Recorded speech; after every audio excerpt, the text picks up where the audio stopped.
അല്ല ആദ്യമേ ഞാൻ കൈ കൊടുത്ത ലൈക്ക് അതൊന്നും എനിക്ക് ഓർമ്മയില്ല. അത്ര അന്നേരം ഒന്നും ആരും ഇവാലുവേറ്റ് ചെയ്യാൻ ഉള്ള ടൈം അല്ല. നമ്മുടെ മെന്റൽ വേറെയാണ്, ജസ്റ്റ് കയറിയതുള്ളൂ. ഇപ്പൊ ഞാൻ കാണുമ്പോ ലൈക്ക് അവളുടെ ഒരു ഫോട്ടോ ഇങ്ങനെ നിൽക്കുന്ന ഒരു ഫോട്ടോ ഉണ്ട്. ഫോട്ടോ കാണുമ്പോഴത്തേനും ഭയങ്കര ബോൾഡ് അല്ലെങ്കിൽ ഭയങ്കര സ്ട്രോങ് തന്നെയാണ്. Bold in the sense like കുട്ടിത്വമൊന്നും ഇല്ലാത്ത ഭയങ്കര ബോൾഡായിട്ട് സംസാരിക്കുന്നു അങ്ങനെയൊക്കെ. ബട്ട് എന്റെ ഡിഫറെന്റ് ആണ്. ജോളിയായിട്ട് ഫണ്ണായിട്ട് സംസാരിക്കുന്ന ഒരാളാണ്.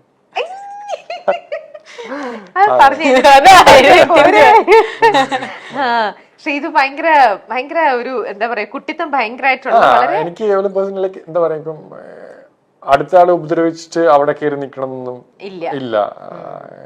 അതെനിക്ക് അറിയാം. അതിൽ ശ്രീതുവിൽ ഒട്ടും ഏറ്റവും നെഗറ്റീവായിട്ട് തോന്നുന്നത് എന്താ ആ ഒരു ക്യാരക്ടറില്? നെഗറ്റീവ് ആൻഷ്യസ് ആവും കുറെ പെട്ടെന്ന്. എങ്ങനെ എന്തെങ്കിലും ചെറിയ കാര്യങ്ങളുണ്ടെങ്കിലും ഒക്കെ അവൾ തന്നെ സോൾവ് ചെയ്യും. ബട്ട് ചില ആ ഒരു മൊമെന്റില് ടെൻഷൻ ആയിട്ട് അയ്യോ അങ്ങനെ ഇങ്ങനെ പറ്റുന്നില്ല. അങ്ങനെ എത്ര ദിവസം അങ്ങനെ ടൈമിന് പെട്ടെന്ന് ആവും, പിന്നെ അത് പോകും, അന്നേ പോകും. പിന്നെ ഞാൻ വെളിയിൽ കാണിക്കില്ല. വെളിയിൽ കാണിച്ചില്ലേലും മറ്റുള്ളവർക്ക് മനസ്സിലാവുന്നുണ്ടല്ലോ. ഇല്ല, അർജുനക്ക് മേ ബി മനസ്സിലായിട്ടോ, പക്ഷെ ഞാൻ കാണിക്കില്ല. ഓക്കെ, മാക്സിമം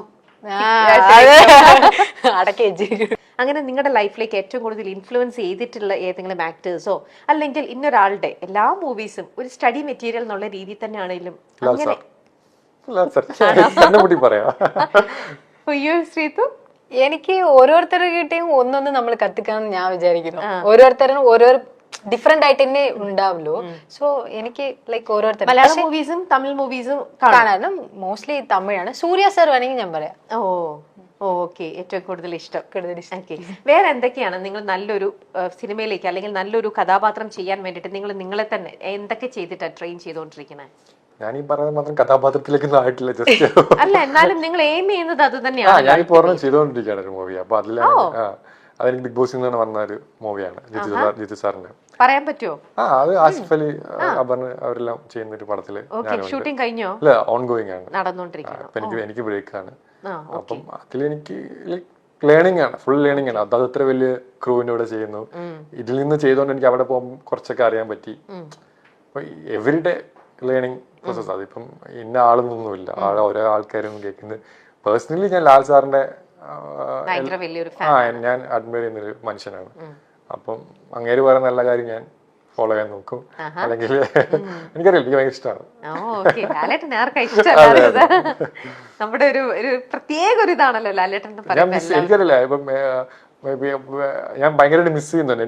എനിക്ക് ബിഗ് ബോസിനെ അട്രാക്ട് ചെയ്ത വീക്കെൻഡ് എപ്പിസോഡ് ലാസ്റ്റ് സാർ ഒന്ന് മിണ്ടാൻ പറ്റുന്നുണ്ട്. അതൊരു ഭയങ്കര മൊമെന്റ് ആണ്. One of the reason Lal sir തന്നെയാണ്. അപ്പം എനിക്കൊരു ഫാൻ ബോയ് അല്ലെങ്കിൽ നമുക്ക് അവിടെ പോയി ലാൽ സാർ സംസാരിക്കുക അല്ലെങ്കിൽ ശാസനം കേൾക്കുക അല്ലെങ്കിൽ തമാശ പറയുക, ചിരിക്കുക, അതൊക്കെ എത്ര പേർക്ക് കിട്ടും? അല്ലെങ്കിൽ അങ്ങനത്തെ ഒരു ഞാൻ കൂടെ വർക്ക് ചെയ്തപ്പോൾ എനിക്ക് അത്ര കിട്ടുമെന്ന് എനിക്കറിയില്ല.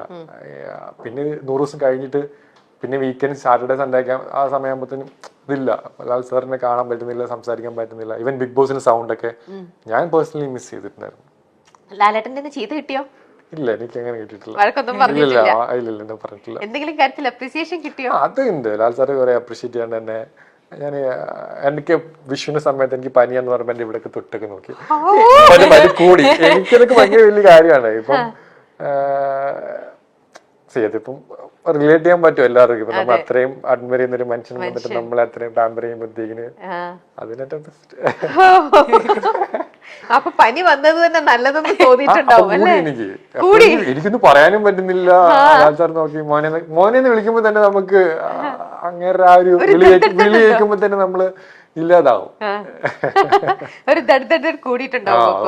ഉറപ്പായിട്ടും. അപ്പൊ അടുത്തിരിക്കാനൊക്കെ ആണെങ്കിൽ ലാൽ സാറിന്റെ കൈ പിടിച്ച മൊമെന്റിലൊക്കെ ആണെങ്കിൽ ഞാൻ അതൊരിക്കലും എന്റെ ലൈഫിലെ ഏറ്റവും ബെസ്റ്റ് ടൈം ഞാൻ ബിഗ് ബോസ് ചെയ്യുന്ന ടൈമാണ്.